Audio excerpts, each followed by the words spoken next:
오늘도 함께 하시는 주의 은혜와 평강이 주 앞에 나와 예배드리시는 여러분 모두에게 충만하기를 기원합니다. 요 며칠 날씨가 많이 따뜻해서 올 겨울은 그렇게 춥지 않게 지나가나 보다 했는데 어제 눈이 오고 바람이 불고 동장군이 찾아온 듯합니다. 눈도 오고 또 길도 미끄럽고 날씨도 춥지만 주님께서 여러분과 함께 하셔서 건강 잘 지키시고 또 한 해를 잘 마무리했으면 좋겠습니다. 우리를 사랑하시는 하나님의 그 뜨거운 마음이 믿어지고 깨달아지기를 원합니다. 오늘 대강절 세 번째 주일에 우리에게 주시는 말씀의 주제는 하나님의 뜨거운 마음, 즉 하나님의 열심입니다. 우리를 구원하시려고 독생자 예수님을 이 땅에 보내주시고 크신 사랑으로 은총을 베풀어 주신 주님이 오늘도 우리와 함께 하시는 임마누엘 하나님이십니다. 하나님이 우리에게 주시는 복 가운데 가장 좋은 것은 평강의 복입니다. 초대교회 성도들이 환난과 핍박 가운데서도 믿음을 지키며 이길 수 있었던 그것은 바로 주님이 평강으로 함께 하셨기 때문인 줄로 믿습니다. 아무리 부귀영화를 누리며 살아도 마음에 기쁨이 없고 마음이 불편하고 또한 평안하지 않으면 결코 행복한 것이 아니지요. 반면 경제적으로 부족하고 몸이 연약하더라도 마음과 영혼이 평강을 누리면 진정 행복한 삶이라고 믿습니다. 하나님께서는 당신의 백성에게 평강을 약속해 주셨지요. 그리스도의 평강이 필요한 시대를 우리가 살아가고 있습니다. 끊임없는 전쟁과 기근과 여러 가지 질병으로 인한 이 땅에 주님이 주시는 위로와 평강이 필요하다고 믿습니다. 잠시 잠깐 고통을 잊게 하는 그러한 평강이 아닙니다. 그리스도께서는 오늘을 사는 우리에게 세상이 줄 수 없는 참 평강 주시기를 원하신다는 사실이지요. 하나님의 영으로 채워지는 영원한 평강이 우리 가운데 가득하기를 소망합니다. 어떤 사람이 꿈을 꾸었는데 하나님께서 새로 생긴 가게 계산대에 계셨습니다. 여기서 뭘 팔고 계시나요? 물어봤습니다. 내 마음이 원하는 것은 무엇이든지 팔지. 그러면 제게 평화와 사랑과 지혜와 자유와 권세와 그리고 재물과 재능을 주세요. 그렇게 요구했습니다. 그러자 하나님께서 빙글이 웃으시면서 말씀하는 겁니다. 유감스럽게도 그런 것들은 팔 수가 없구나. 우리 가게엔 그런 게 없거든. 무엇이든지 다 판다고 하셨잖아요. 그렇긴 한데 나는 여기서 열매는 팔지 않는단다. 씨앗을 팔 뿐이지. 이 씨앗을 심어 좋은 열매를 거두는 것이 네가 할 일이다 라고 그렇게 하나님이 말씀하셨다는 거예요. 우리는 씨앗을 가진 사람, 씨앗을 심어 놓고 기다리는 사람입니다. 기다리는 동안 열심히 일하고 뜨겁게 사랑하며 비가 오는 날과 뜨거운 햇빛이 내리쬐는 날, 폭풍이 부는 날들을 견뎌내는 동안 열매들은 하루하루 자라고 있을 것입니다. 주님을 기다리는 우리는 오늘도 희망을 품고 주어진 삶의 현장에서 맡겨진 사명을 감당하고 인내하며 살아가야 하는 거지요. 그러다 보면은 하루 이틀 날짜를 세지 않는다 할지라도 열매 맺는 날이 다가올 것입니다. 주님을 기다리는 그 기다림의 본질은 희망을 가지고 인내하며 열심히 사는 것이라는 사실이에요. 우리는 지금 교회력으로 예수 그리스도의 이미 오심과 그리고 다시 오심을 기다리며 하나님의 은총을 기대하는 대강절기를 보내고 있습니다. 누구나 하나님의 충만한 은총을 기대하지만 그 하나님의 은총은 한 번에 다 채워지는 것이 아닙니다. 때를 따라 적절하게 주어집니다. 그래서 교회력에는 절기에 따라 말씀을 읽고 묵상하고 기도하는 성서 일과가 있는데요. 그 일과는 영적인 일용할 양식입니다. 사람은 누구나 일정한 양식을 먹음으로 살아가지요. 안 먹고 살 수 있는 사람은 없습니다. 누구나 양식을 먹어야 살 수가 있지요.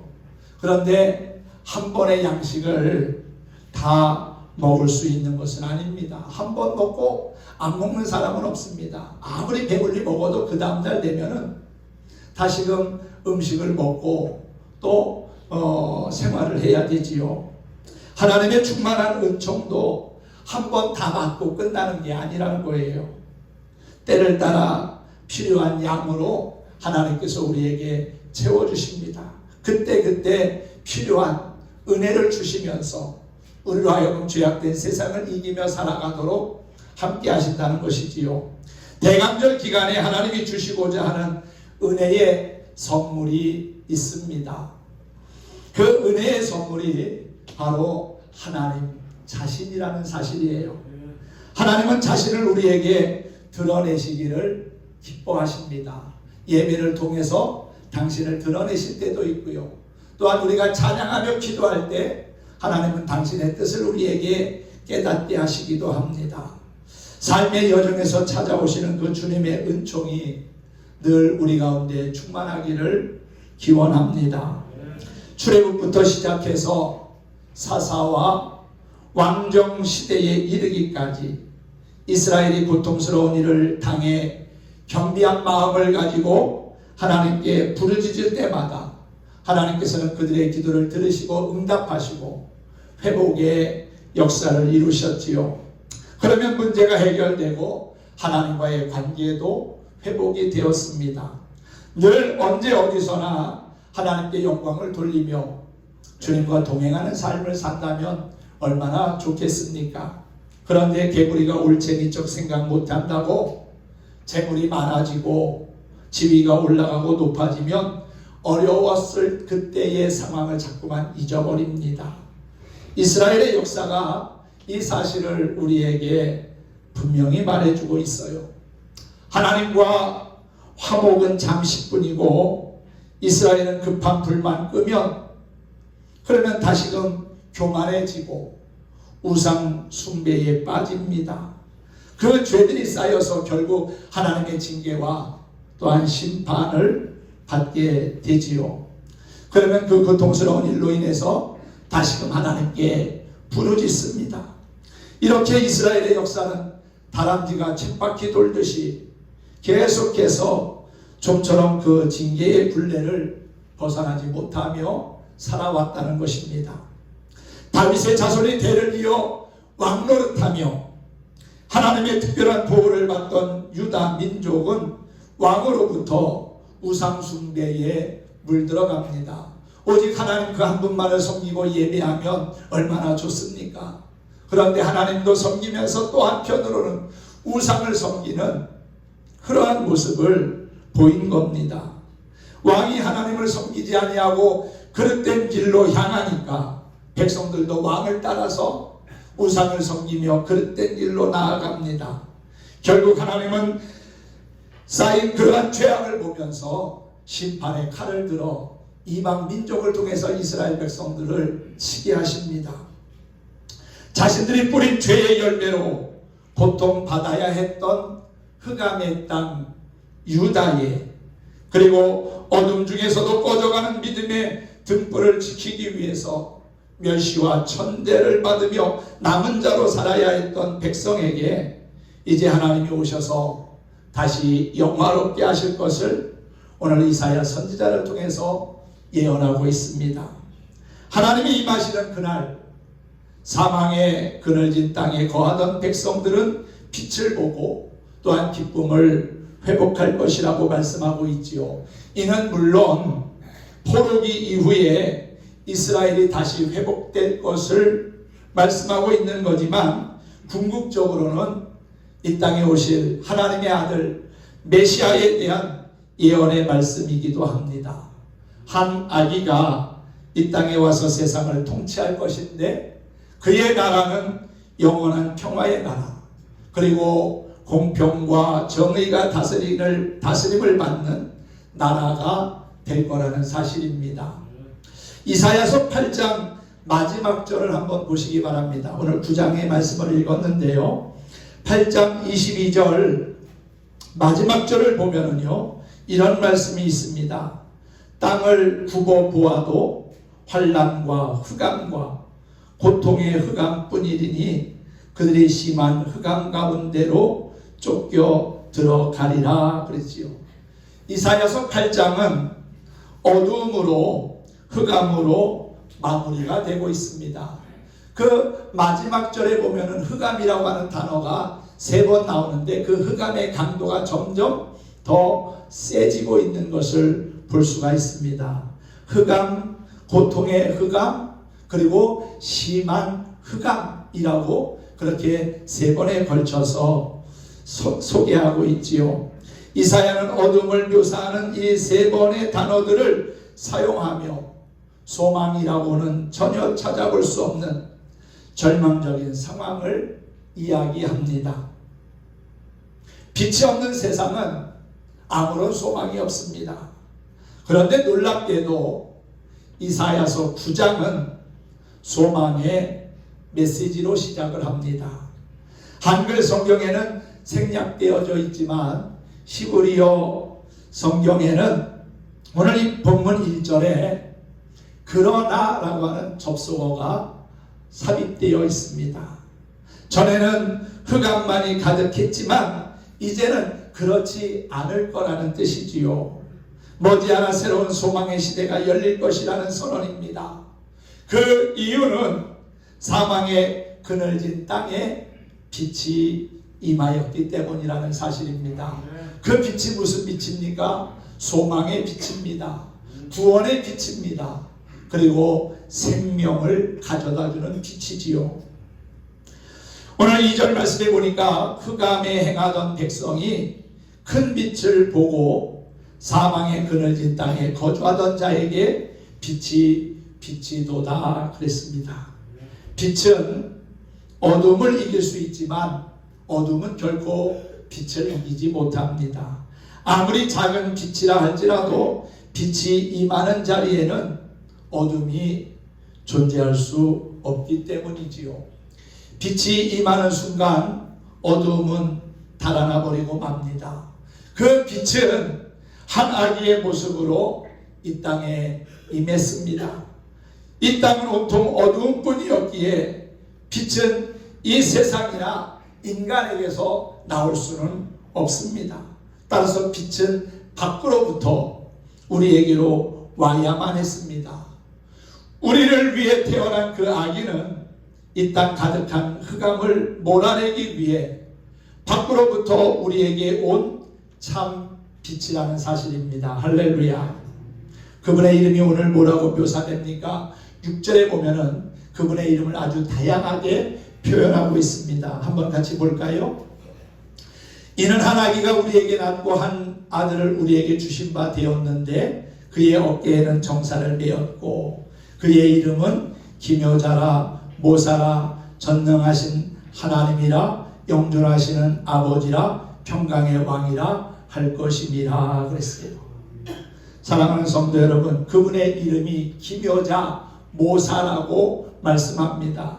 이 기묘자라고 하는 뜻은요, 경이롭다, 감탄스럽다라는 그런 뜻을 가지고 있습니다. 또 모사는 지혜자라는 그런 뜻을 가지고 있지요. 대부분의 영어 성경들은 이 두 이름을 하나로 이해하면서 놀라운 상담자, 원더풀 카운셀러라고 그렇게 번역을 했습니다. 우리에게 빛으로 오신 이 아기는 완전한 지혜를 가지신 분이기에 바울은 그리스도를 하나님의 지혜라고 표현하기도 했습니다. 그분의 이름은 전능하신 하나님이라고 그랬죠. 그 아기는 우리 가운데 오신 하나님이십니다. 사도 바울은 빌립보서 2장 6절에서 그 신비를 이렇게 표현했습니다. 그는 근본 하나님의 본체시나 하나님과 동등됨을 취할 것으로 여기지 아니하시고 오히려 자기를 비워 종의 형체를 가지사 사람들과 같이 되었다고 그렇게 소개하고 있지요. 그분의 이름은 영존하시는 아버지라고 했습니다. 비록 인간의 몸으로 이 땅에 임하셨지만 이 아기는 영원히 존재하시는 창조주라는 사실이지요. 또한 그분의 이름은 평강의 왕이라고 했습니다. 이는 이 아기가 이 땅에 온 목적이 무엇인지를 말해주지요. 죄와 전쟁과 슬픔과 고통으로 얼룩진 이 땅에 진정한 평화를 주기 위해서 오셨다는 겁니다.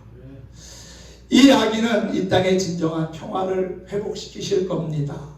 하나님과 원수된 죄인들을 하나님과 화목하게 만드실 것입니다. 이 아기가 바로 우리가 기다리는 예수 그리스도시지요. 할렐루야. 누가복음 1장에 보면은 예수님을 이렇게 소개합니다. 보라, 내가 잉태하여 아들을 낳으리니 그 이름을 예수라 하라. 이는 그가 큰 자가 되고 지극히 높으신 이의 아들이라 일컬을 것이요. 주 하나님께서 그 조상 다윗의 왕위를 그에게 주시리니 영원한 야곱의 집을 왕으로 다스릴 것이며 그 나라가 무궁하리로다 그랬어요. 우리는 아기 예수님이 이 땅에 오신 것을 기뻐하고 감사하는 성탄절을 앞두고 있습니다. 만왕의 왕이요 영원한 창조주이신 예수님이 우리를 살리기 위해 아기의 몸으로 이 땅에 오셨습니다. 흑암에 있던 백성은 그 빛을 보고 잃어버린 기쁨을 다시금 되찾게 될 것입니다. 우리를 구원하시려고 하나님의 나라를 굳게 세우시겠다는 그 하나님의 열심, 그 하나님의 뜨거운 마음이 우리의 구원을 완성하실 줄 믿습니다. 원죄로 말미암아 하나님과 원수가 된 우리 인간은 그 어떤 노력으로도 하나님과 평화의 관계를 맺을 수 없었습니다. 아무리 많은 짐승을 잡아서 제물로 드리고 번제를 드리고 제사를 드린다 할지라도 그것이 완전한 구원을 우리에게 가져다 주지는 못했다는 것이지요. 만약에 그것이 완전한 제사가 될 수 있고 구원이 될 수 있다면 예수님이 이 땅에 오실 필요가 없었을 겁니다. 하지만 인간이 행하는 모든 제사는 불완전하기에 온전치 않기에 결국 하나님께서 독생자이신 예수님을 우리 가운데 보내신 것이지요.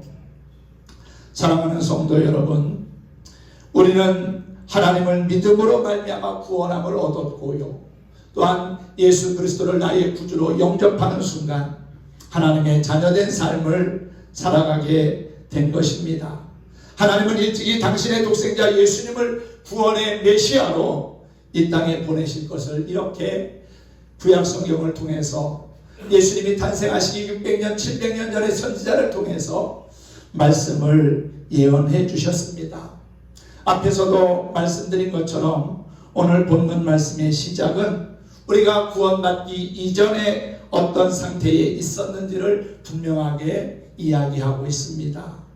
인간은 고통받던 존재였고 또한 멸시당하던 존재였습니다.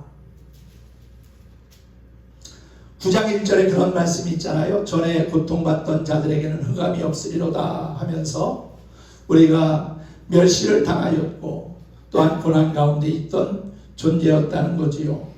뿐만 아니라 흑암에 행하던 자였고 사망 권세에 사로잡힌 삶을 살았던 이들이었습니다. 세상을 살아가면서 가진 고통과 멸시 그리고 압제 속에서 살아갈 수밖에 없던 우리입니다. 꿈을 가져봤자 이 세상에 속한 공허한 것이요 그나마도 이루기 위해서는 온갖 중상 모략을 일삼아야 가능해지는 참으로 악한 모습의 꿈이었을 겁니다. 설령 꿈을 이루었다 하더라도 그것을 계속 유지하기 위해서는 또 다른 책략을 써야만 했을 겁니다. 잠시 성공을 한다 하더라도 고통의 연속이고, 또한 보이지 않는 멸시의 눈총으로 인해 불안감과 공허감에 시달려야 했을 겁니다. 바로 이것이 어두운 세상의 실체입니다. 밝은 빛이라고는 찾아볼 수 없는 흑암의 모습이지요. 그런데 하나님은 우리에게 이러한 흑암 가운데서 빛을 주심으로, 빛 가운데 나아감으로 사망의 자리에서 생명의 자리로 은혜를 입을 수 있게 하셨습니다. 하나님이 우리에게 기쁨과 영광 그리고 해방과 자유의 빛을 주시겠다는 구원의 말씀을 하고 계신 거지요. 메시아 예수 그리스도를 통해 흑암에 있던 우리에게 진정한 빛이 찾아왔습니다. 하나님은 그리스도를 통해 이 땅에 하나님의 나라가 임하게 하신다고 했지요. 진정한 구원의 기쁨을 주신 겁니다. 마치 전쟁에서 승리한 나라가 즐거움 가운데 탈취물을 나누듯이, 혹은 농부가 추수 때에 즐거운 마음으로 많은 수확물을 거두듯이 흑암에 있던 백성들에게 큰 기쁨이 임할 것이라고 하는 예언의 말씀을 하고 있습니다. 그 말씀이 오늘 3절에도 기록된 말씀 아닙니까? 여러분, 300명의 기드온 용사가 16만 5천 명이나 되는 미디안 대군을 어떻게 이겼습니까? 전략적으로는 도저히 불가능했지만 하나님이 그들과 함께 하심으로 승리하며 이긴 것 아닙니까? 이것이 바로 구원의 은혜인 줄로 믿습니다. 하나님은 메시아가 탄생하시기 훨씬 오래전부터 구원의 역사를 계획하셨고, 또한 그것을 예언하심으로 당신이 얼마나 열심과 열의를 가지고 세심하게 그 역사를 이루어 가시는지를 우리에게 보여주신 것입니다. 이사야서 9장은 메시아가 어떤 분인지 우리에게 명확히 밝히고 있습니다. 메시아, 그분은 하나님의 아들이십니다. 또 아기 즉 사람의 몸으로 나실 뿐 아니라 영원하신 아버지이고 또한 평화의 왕이라고 했지요. 메시아께서는 당신의 나라를 공의롭게 그리고 영원히 보존하실 거라고 했습니다.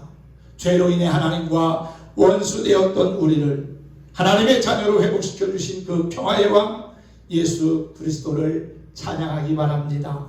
하나님의 나라를 정의와 공의로 영원히 다스리시기 위해 이 땅에 사람의 몸으로 오신 그 예수님을 우리가 다시 한번 내 마음의 기쁨으로 영접했으면 좋겠습니다. 하나님은 이 영광스러운 일을 대충 행하시지 않았습니다. 뜨거운 마음으로 열심을 가지고 이 모든 일을 이루셨다는 사실이지요. 오늘 9장 7절은 이렇게 말씀하고 있습니다. 끝부분에 보면은 만군의 여호와의 열심히 일을 이루시리라. 하나님의 예언의 말씀이 그냥 단순하게 이루어진 것이 아니라 하나님의 뜨거운 마음, 하나님의 열심을 통해서 우리 가운데 이루어지게 하셨다는 것이지요. 사랑하는 성도 여러분, 그렇습니다. 나를 구원하시려는 그 하나님의 뜨거운 마음이 있었기에 내가 죄에서 자유함을 얻었고요, 하나님의 자녀가 된 것이고요, 천국 백성이 된 줄로 믿습니다. 이 놀라운 사실을 이웃과 함께 나누며 기쁜 성탄절을 준비하고 기다리는 저와 여러분이 되었으면 합니다. 오늘 우리가 좋으신 하나님이라는 찬양을 함께 부르면서 말씀을 마치도록 하겠습니다. 우리에게 뜨거운 마음, 열심을 가지고 구원의 역사를 이루시고 또한 우리에게 영원한 생명을 주신 그 좋으신 하나님을 함께 찬양해 보도록 하겠습니다.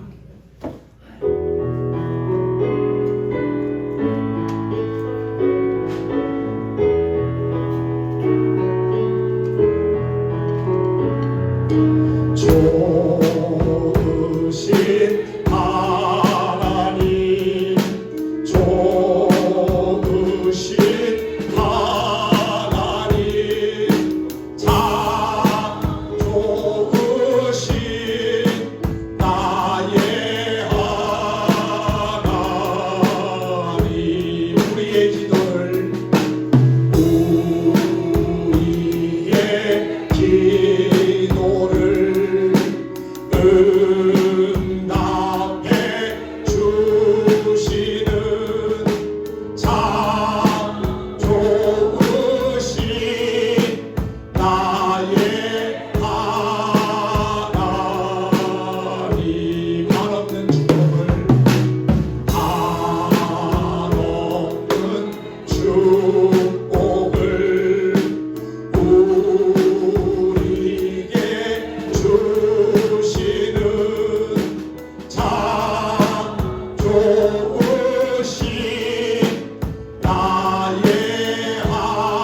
우리를 향하신 하나님의 열심, 즉 그 하나님의 뜨거운 마음이 독생자이신 예수님을 이 땅에 보내셨는데, 이것이 얼마나 큰 은혜입니까? 그 은혜로 우리는 하나님의 자녀가 되었고 영생을 얻은 것입니다. 하나님의 마음을 깨닫고 주님을 더욱 사랑하고자 힘쓰는 우리 모든 성도들 되시기를 주님의 이름으로 축원합니다. 축복합니다.